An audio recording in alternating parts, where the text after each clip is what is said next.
امروز میخوایم با هم سفری داشته باشیم به 10 تا از پرجمعیت ترین شهرهای ایران. شاید براتون جالب باشه بدونید که کدوم شهرها بیشترین جمعیت رو دارن و چه ویژگی‌های اونها رو متمایز میکنه. پس با ما همراه باشید. شماره 10 ارومیه، مرکز استان آذربایجان غربی با جمعیتی حدود 736,000 نفر، یکی از شهرهای مهم و تاریخی ایران به شمار میاد. این شهر به خاطر دریاچه ارومیه و تنوع فرهنگیش معروفه. شماره 9 کرمانشاه، مرکز استان کرمانشاه با جمعیتی بالغ بر 946,000 نفر در غرب ایران قرار داره.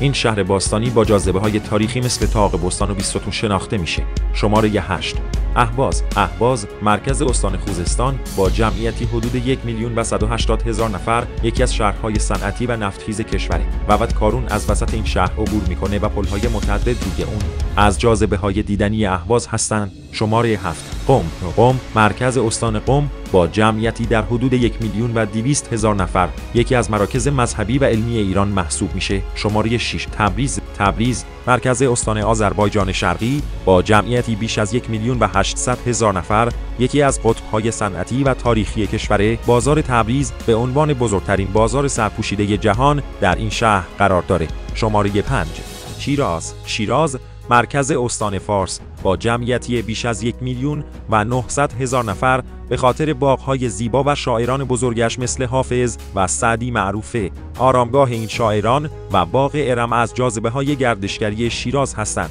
شماره 4 کرج، مرکز استان البرز با جمعیتی بالغ بر 1,970,000 نفر در نزدیکی تهران قرار داره و به عنوان یکی از شهرهای مهاجرپذیر شناخته میشه.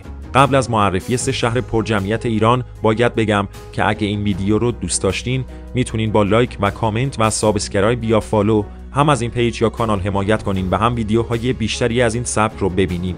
شماره 3 اصفهان، مرکز استان اصفهان با جمعیتی بیش از 2 میلیون نفر، به خاطر معماری بی‌نظیر و پل‌های تاریخیش مثل 33 پل و پل خواجو معروفه. میدان نقش جهان و مسجد شیخ لطف الله از دیگر جاذبه‌های این شهر زیبا هستند. شماره 2 مشهد، مرکز استان خراسان رضوی با جمعیتی بیش از 3 میلیون نفر، به عنوان پایتخت معنوی ایران شناخته میشه. حرم امام رضا سالانه میلیون‌ها زائر رو به این شهر میکشونه. و اما پرجمعیت ترین شهر ایران تهران، پایتخت ایران و مرکز استان تهران با جمعیتی در حدود 8,700,000 نفر، پرجمعیت ترین شهر کشوره. این شهر مرکز سیاسی، اقتصادی و فرهنگی ایرانه و برج میلاد و برج آزادی از نمادهای اون محسوب میشن.